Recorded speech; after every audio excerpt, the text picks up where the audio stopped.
Að sunnan í boði Holta kjúklings, grunnur að góðri máltíð. Ertu að fara að breyta? Við smíðum þínar innréttingar, trésmiðan Faggus Þorlákshöfn. Hótel Laki, Efri Vík, Kirkjubæjarklaustri, sími 412 4600. Í tilefni 15 ára afmæli Landstólpa bjóðum við 15% afmælisafslátt af Jósera vörum. Sendum frítt land allt. Nánar á landstólpi.is.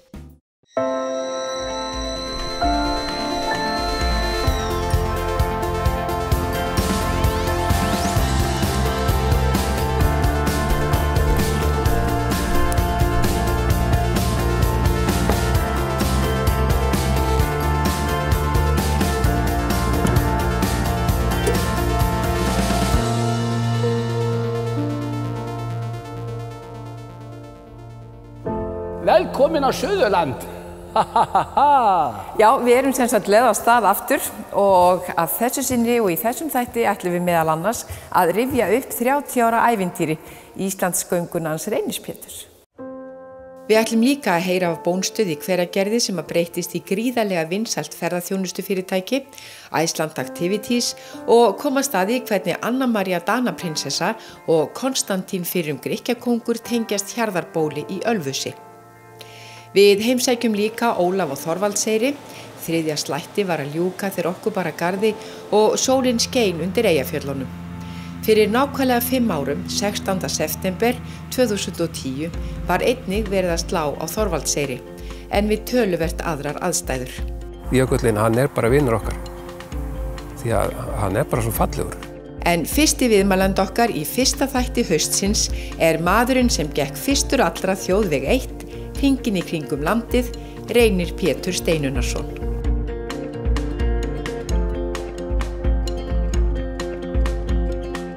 Margir hérna hafa komið eins og þú, gengið hérna á landinu og geta sagt, þú getur meira þess að sagt, að þú ert búin að labba kringum Ísland. Með Reyni Pétri. Með Reyni Pétri. Og fólki myndi segja, fórstu með hann allan hringinn síns tíma? Hún myndi halda það. Hörru, ég verður bara að óska til hamingju með Íslandsgönguna. Þú gekkst Íslandsgönguna á svona réttum mínútu. Auminga kallinn fyrir 30 árum. Hann tók þetta mánuði. Í sumar var þess minnst á Sólheimum að 30 ár eru liðin frá því að Reyni Pétur hélt af stað í sína einstöku Íslandsgöngu. Gangan vakti landsathygli á sínum tíma og í sumar komu hátt í 20.000 gestir að Sólheimum til að skoða sýningu sem sett var upp af þessu tilefni. Segja má að Reynir Pétur hafi ekki bara gengið og safnað fé svo hægt var að byggja íþróttaleikhús á Sólheimum, heldur líka gengið inn í hjörtu landsmanna og gjörbreytt viðhorfi margra til fatlaðs fólks. Sólheimagangan 1985 hafin. Reynir með nesti og nýja skó og ég sannfærður að hann kemst hringinn. Þetta var þannig að þetta var í heita pottinum 1984, í desember. Og ég held þetta að vera föstudegi ef við ráma í það. Því að til dæmis spurði Halldór Júlíusson og mig hvort ég gæti hugsað mig að labba kringum landi hérna næsta vor. Byggingameistarinn var í heita pottinum líka. Þeir voru að tala saman sín á milli og vita hvernig á að afla fjár.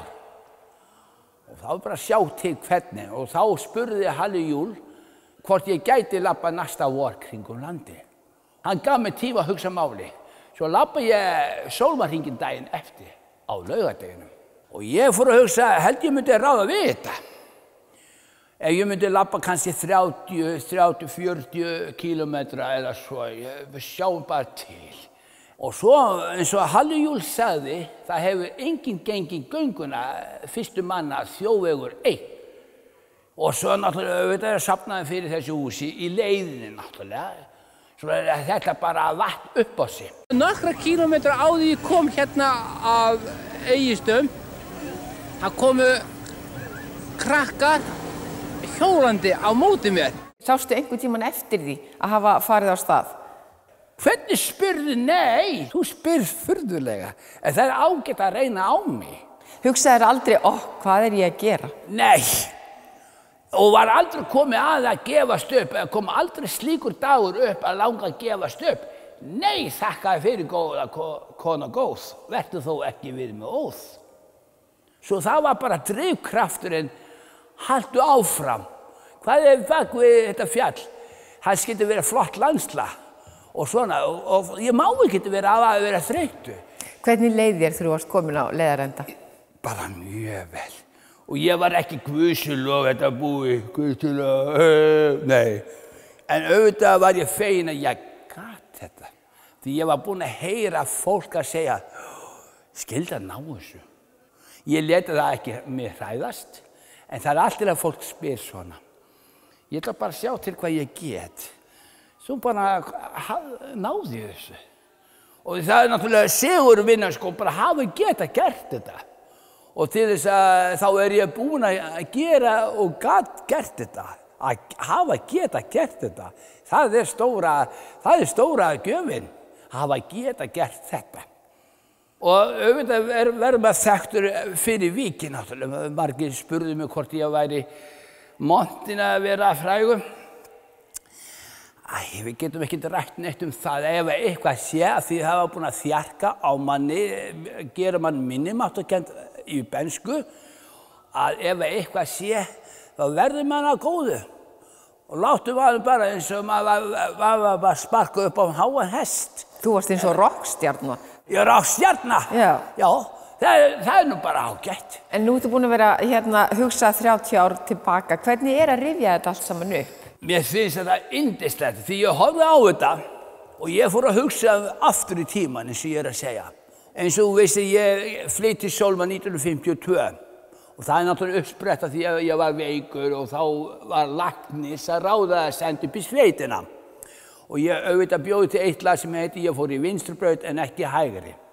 Ef ég fyrir hægri braut þá hef ég hitt konu og eignast börn og fram eftir götunum. En ef ég hefði farið í hægri braut, þá hefði vinstribrautin ekki verið til.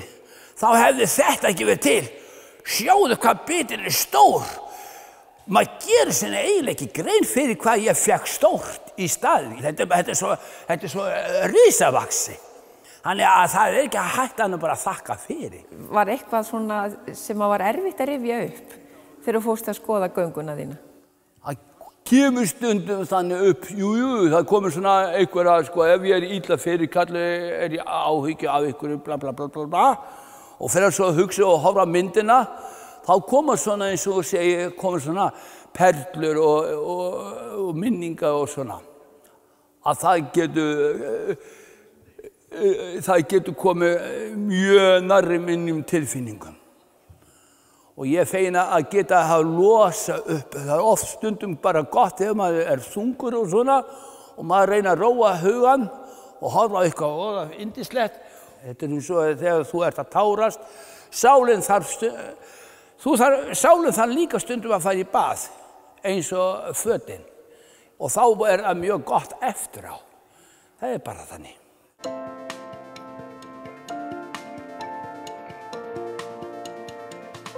Þennan fann ég á antíkmarkaði á Fjóni og varð mjög heilluð á honum. Finnst þetta gríðarlega fallegur útsaumur og svo sagan á bakvið þetta alveg yndislega falleg og skemmtileg.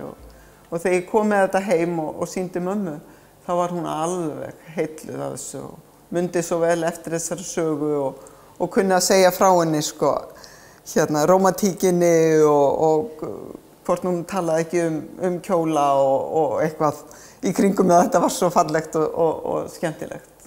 Og þetta er þá brúðkaupsdagurinn þeirra, 18. september? Já, ég held það örugglega. Já. Það eru mjög margir sem að spyrja mig út í þessa, og bæði það hafa verið Grikkir og fundist þetta mjög skemmtilegt og Danir. Escorted by her father, King Frederick of Denmark, Princess Anne-Marie went to the Metropole Cathedral of Athens for her marriage to King Constantine of Greece. Konunglegt danskt brót í sómi sér vel upp á vegg á Hjarðarbóli. Því eiginlega má segja að staðurinn sé eins og lítil Danmörk í felum í Ölfusinu. Það eru mörg ár síðan að þar var farið að reka ferðaþjónustu og hið heimilislega yfirbragð sem einkennir staðinn leynir sér ekki. Við heilsuðum upp á hænur, hund og kött áður en við heilsuðum húsráðendum og settumst niður innan alla klukkustrengina. Margir koma hérna inn og segjast vera komin inn á gamla handavannsýningu eða já, og fara bara að speglera í sögunni á bakvið og hvort að ég hafi búið á til en margir af þeim eru upprunalega úr ættinni minni. En svo hef ég keypt á líka og keypti nú einu sinni á antíkmarkaði í Danmörku fullan poka af ófrágengnum og svo rétti ég bara mömmu, mamma, ertu til í að kíkja inn um poka? Hvað verður til þess, Helga, að mjólkurtæknifræðingurinn ákveður að söðla og gerast ferðaþjónustubóndi? Það er ekki hægt að benda á eitthvað eitt, sko. Þetta bara gullnæginn æxlaðist þannig að við sáum þess að jörð til sölu og þá kom þessi hugmynd og mér hefur reyndar alltaf þótt gaman að þjónusta fólki og gefa fólki að borða og svona degrapínu við fólk. Bjuggum í 101 í Reykjavík, kjallara íbúð, Bárugötunni og við bara drifum okkur. Það er fleira en klukkustrengirnir sem að vekja upp ljúfar minningar.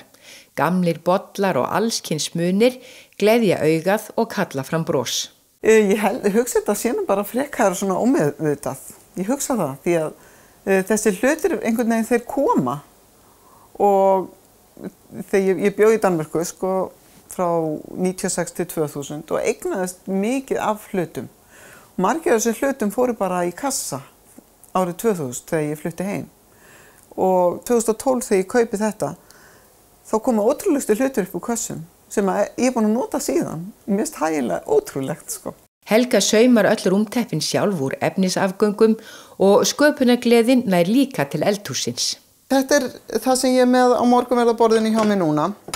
Bara venjuleg rabarbarasulta. Hér er ég með mango og engifer og chili og papriku, jarðarberja og bláberja. Gulróta marmelaði, rifsberja hlaup og appelsínumarmelaði.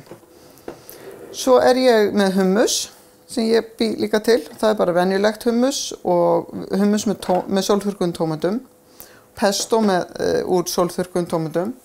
Svo er ég hérna með grænkálspesto sem er bara grænkál úr garðinu mínum og í grænkálinu er ég með myndu líka sem passar mjög vel saman. Þetta er hérna eins og hundasúru pesto og ég með aðeins smá basiliku í hérna með henni en annars er þetta bara alveg svakalega gott hráefni í pesto, grænkálið og hundasúrurnar.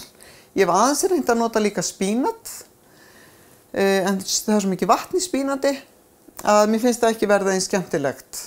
Draumurinn er náttúrulega bara sá að þetta geti bara orðið, að gott geti orðið betra. Það er engin draumur að verða eitthvað stór, heldur bara að þetta haldi þessum heimilislega anda og maður geti, svona bara lifa af þessu. Hefur einhvern séð eftir því að segja upp í vinnunni þinni og kaupa þér jörð í Ölfusinu? Nei, ekki einn einasta dag. Og ég hef oft verið spurð. Ég var búin að vera 10 ár í Actavís og leið þar alveg rosalega vel. Og það er svona orðatiltæki er líf eftir Actavís. Því að fólk er þarna árum saman, sko. Og ég sé ekki eftir því. Þú getur svaraði já, allavega. Já.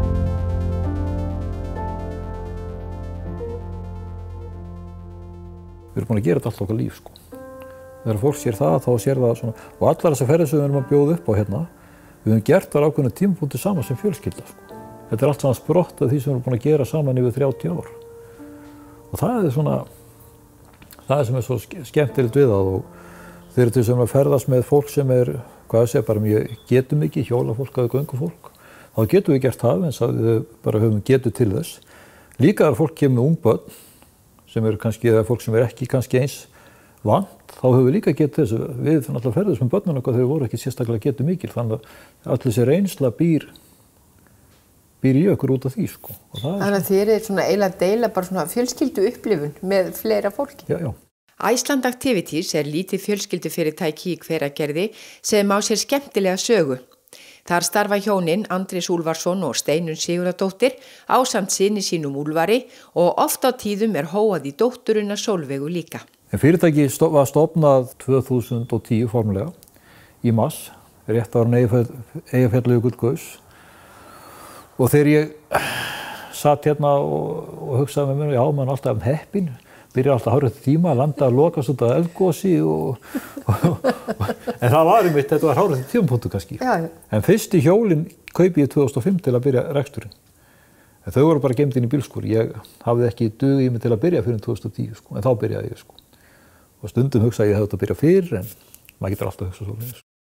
En þetta hengilsvæði einhvern veginn allt öðruvísi heldur en maður ímynda sér þegar maður að berjast hérna yfir Hellisheiðina í aðra hvora áttina. Já, ég var Þórsmerkur fan.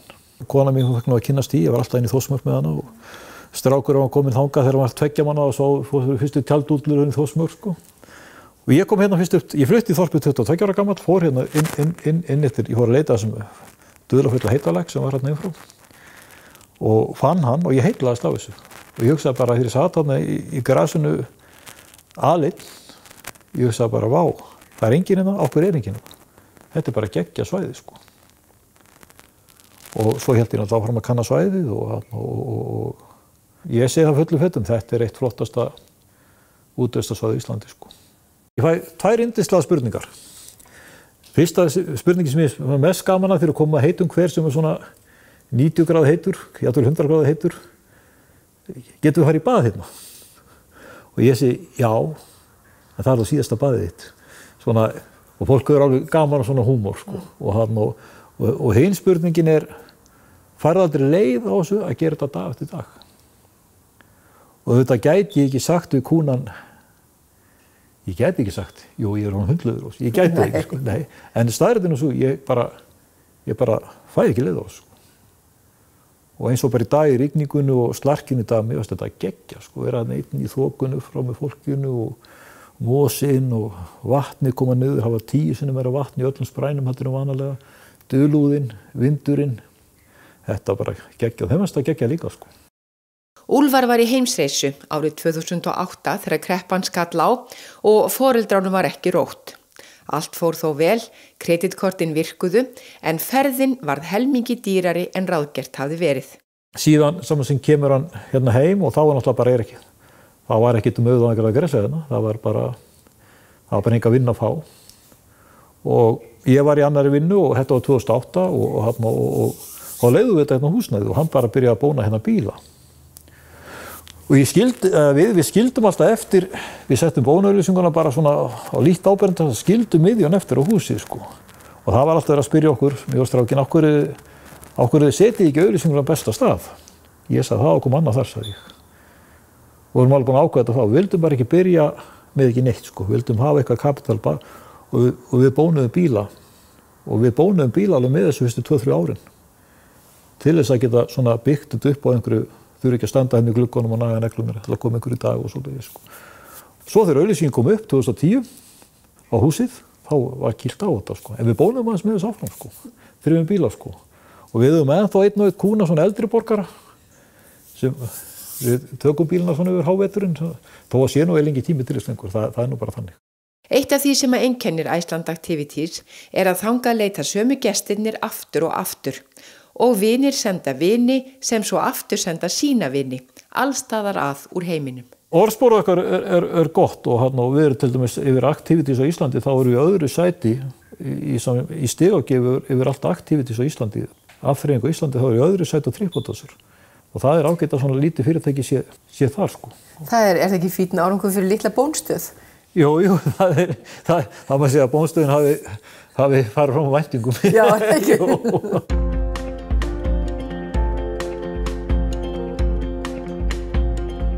Þorvald Seyri skartaði sínu fegursta í septembersólinni þegar okkur bar að garði. Sláttur var í fullum gangi og þrátt fyrir að flest vegsumerki gosið í Eyjafjallajökli séu horfin, má segja að andi þess svífi enn yfir. Það náttúrulega gjörbreyting á og náttúrulega búin að laga þetta mest allt sjálf en við sjáum samt öskuna á jöklunum ennþá en hún lætur okkur nú alveg í friði, það ekkert að rjúka eða koma á okkur núorðið. Það hefur bara verið góður vöxtur í grasi og korni og það bara allt saman sem að einhvern veginn hefur náð að jafna sig miklu betur en maður kannski þorði að vona. Manstu hvernig þið leið þennan dag fyrir 5 árum? Já, hann náttúrulega gleymist aldrei en það var náttúrulega mjög sérstakt og það verst með þessa óvissu hvað þetta ætlar að verða stórt og hvað ætlar þetta að verða lengi. Við vorum nú alveg á því að við myndum ekkert tapa búin okkar eða húsinu eða slíkt en við vorum alveg undir það búin að gefa þessu aðeins frí upp á það bara að vera örugg með það að ef það væri mikið af gosefnum á ferð í loftinu þá væri það heilsuspillandi og við ætluðum okkur ekki að láta það við vildum ekki vera innan það en sem betur fer var það miklu minna en kannski við bjuggumstu við. Gosið olli miklu meiri vandræðum en nokkurn óraði fyrir. Yfir 100.000 flug féllu niður víða heim, en gosið var þess líka valdandi að margir vildu kynnast þessu litla landi langt í norðri. Já, við verðum náttúrulega mjög vör við það. Það eru fólk hér alla daga að bera þennan jökul eða þessi eldstöð augum. Virðist vera að þetta hafi vakið ótrúlega athygli. Og fólk þekkir þetta af myndum sem hafa verið í blöðum og sjónvarpi og þess vegna bara stoppar það hér mjög mikið og lætur taka myndir af sér eða jafnvel gistir hér á vegamótunum að já, ég svaf þarna við Eldfjallið og allt í lagi og það finnst þetta að vera svona einhver punktur sem að það verði að koma á. En eru þetta þá einhverjir sem kannski lentu í afleiðingum gossins eða? Það auðvitað ýmist. Við fáum oft sögur af því hvernig þetta snerti fólk erlendis og fólk lendi í ótal vandamálum með að koma sér á milli staða og það hefur sagt okkur sögur af því og þess vegna það líka þeim finnst þetta að vera merkilegt, já nú erum við hér, þetta fjall það stoppaði okkur á og við vorum viku stopp við þurftum að taka lest og við þurftum að taka bíl og við þurftum að taka bát til þess að komast heim og við mistum að brúðkaupi og við mistum að skírn og við mistum líka af jarðaför, einhverju nákomin sem að komst ekki í. Það voru ótal svona sögur. Ein hjón komu til okkar og konan var flugfreyja og hún var teppt í viku í Frankfurt. Maðurinn þau áttu heim í Ástralíu. Hann trúði því ekki að hún væri eitthvað stopp út af flugi, gengi ekki eitthvað í Evrópu. Hann hélt að hún væri bara hætt við hann, bara að skilja við hann. En svo komu þau hér hjónin og sögðu okkur þessa sögu sína og það var mjög svona áhrifaríkt. Á Þorvaldseyri opin gestastofa þar sem sjá má með eigin augum hvað gekk á fyrir 5 árum.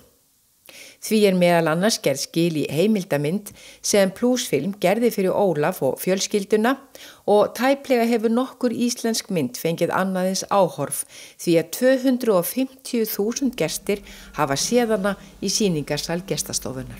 Já, ég horfi stundum á hann aftur og hún stingur mig alltaf aðeins í svona hjartað má segja en samt það styrkur í að horfa á hana við og við Það er svo mikið kraftur í henni, það er svo mikið orka sem maður segir og jákvæð mynd, hún sýnir lífið og hvernig það hefur þróast á þessum tíma og það gerir okkur bara sterkari. Ertu búin að fyrirgefa honum? Ég hef aldrei hugsað þannig Jökullinn, hann er bara vinur okkar því að hann er bara svo fallegur. og hann veitir okkur skjól fyrir norðanáttinni og hann gefur svo margt af sér, hann gefur okkur heitt vatn og rafmagn úr rafstöðinni og þetta endalaust að gefa. Þannig ég fyrirgef honum náttúrulega alveg það, já ok, þú verður að tappa af þrýstinum, bara 200 ára fresti? Já, nú erum við búin að læra á það allavega í skipti, hvernig við förum að þessu. Ég vil bara sko ekki að hann hverfi eða bráni eða fari, það verður nú ekki í mínu lífi vonandi, en ég held að bætist nú á hann aftur.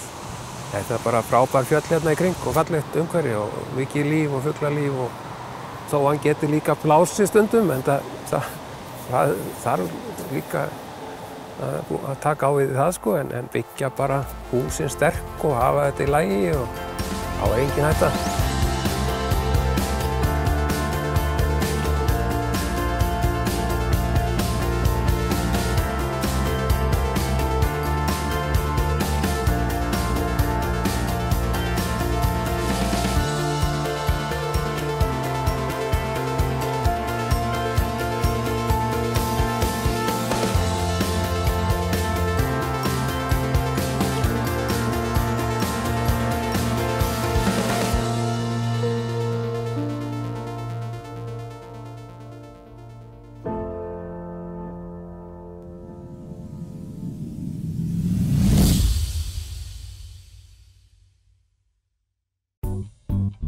Að sunnan í boði holta kjúklings, grunnur að góðri máltíð.